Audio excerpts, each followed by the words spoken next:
যদি তোমরা বাড়িতেই অল্প কিছু উপকরণ দিয়ে এত সুন্দর একটা লোভনীয় কেক তৈরি করতে চাও, তাহলে ফার্স্টেই তোমাকে খুঁজতে হবে বাড়ির এমন কাউকে যে আর কি তোমার অর্ডার শুনবে। মানে দোকানে গিয়ে বিস্কিটগুলো আনবে, আর অবশ্যই কিন্তু বিস্কুটগুলো লুকিয়ে রাখতে হবে, নাই তো বাড়িতে যদি কোনো বাচ্চা কাচ্চা থাকে বা বাচ্চারূপী কোনো মা থাকে, তাহলে যে কখন 10 প্যাকেট থেকে 8 প্যাকেটে পরিণত হবে তুমি টেরও পাবে না। অবশ্যই কিন্তু সুন্দর করে বিস্কুটটা নিয়ে পোস্ট দিতে হবে। একটাই ছিল অরিও, একটাই ছিল টাইগার বিস্কুট, মানে ওই যে বাজেটটা কম। আর হ্যাঁ, তোমাদেরকে বলে রাখি, এটা কিন্তু আমাদের একটা কেক পিকনিক হচ্ছে সবার কাছ থেকে চাঁদা তুলে। যেহেতু চাঁদা তুলছি সেহেতু সবাইকে তো কাজে লাগাতে হবে। ওই তাল গাছটাকে লাগিয়ে দিয়েছি হাতে ফোন দিয়ে, বলেছি সর্বক্ষণ ক্যামেরাটা ধরে রাখবি। আর তারপরে আমরা তিনজনে মিলে বসে গেলাম এই বিস্কুট আর ক্রিমটা আলাদা করতে। আর হ্যাঁ, এই সব কাজের মধ্যে কিন্তু চোখ কান খোলা রেখে কাজ করতে হবে, আর খেয়াল রাখতে হবে কোনো বিস্কুট বা ক্রিম যেন কারোর মুখের মধ্যে চালান না হয়। ওই যে প্রথমেই বললাম যে এটা কিন্তু ভাগের কেক, মানে সবাইকে সমান ভাগে ভাগ করতে হবে। তারপর আর কি সুন্দর করে বিস্কিটগুলোকে ভালো করে ব্লেন্ড করে নিতে হবে, আর দেখতে হবে ভিতরে যেন কোনো দানা না থাকে। সত্যি কথা বলতে ব্লেন্ড করতে গিয়ে একটা ঝামেলা তৈরি হয়ে গেছে, কারণ আমার গীত হচ্ছে উঠে পড়েছে এই ব্লেন্ডারের আওয়াজে। আর উঠেই তো জ্বালাতন শুরু করে দেবে, তাই জন্য তোমরা কিন্তু খুব সাবধানে ব্লেন্ড করবে, আর কাজটা চেষ্টা করবে বিকেলের দিকে করার জন্য। এরপরেই আসছে দুধের পালা। দুধ যদি তোমাদের কাছে না থাকে, আর যদি বাড়িতে কোনো বাচ্চা থাকে, অবশ্যই বাচ্চার দুধটা চুরি করে নেবে কারোর চোখ এড়িয়ে। তো যাই হোক, তারপরে এই যে গীতের দুধটা ছিল সেই দুধটা দিয়ে আমি সুন্দর করে ব্লেন্ড করছি, আর ইতিমধ্যে আমার গীতও উঠে পড়েছে। তার জন্য আর কি ভাবলাম এই তাল গাছটাকে দিই, কারণ ওর গায়ে প্রচুর শক্তি। মোটামুটি একটা ব্লেন্ডারের থেকে তো ভালো ব্লেন্ড করেই দেবে আশা করছি। আর তোমরা ব্লেন্ড মানে মিক্সারটা দেখলে বুঝতে পারবে যে কত সুন্দরভাবে ব্যাটারটা তৈরি হয়েছে। তারপরে দেখো আমাদের কাছে কোনো কিছুই নেই। এই যে ছোট ভাইটার কাছ থেকে একটা ড্রয়িং খাতা থেকে ভালো করে মাপ দিয়ে, মানে যে পাত্রে রাখবো সেই পাত্রের মাপ দিয়ে সুন্দর করে কেটে নেওয়া হলো একটা পেপার। সেটাকে ভালো করে তেলে চপচপে করে ভিজিয়ে সেটাকে আর কি নিচে বসিয়ে দিতে হবে। তারপরে ঢালতে হবে এই ব্যাটারটা।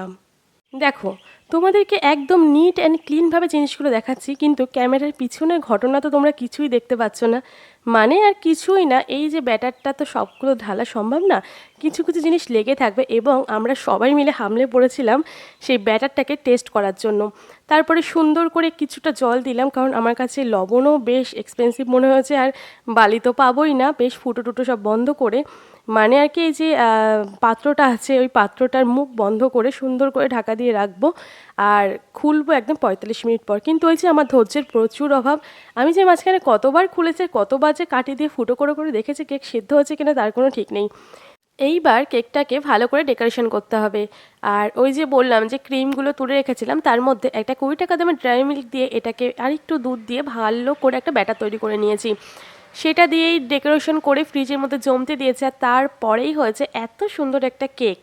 দেখো, এতগুলো প্রসেসের মধ্যে কিন্তু আমরা প্রচুর খাটনি করেছি, কিন্তু আসল খাটনিটা হবে এখন।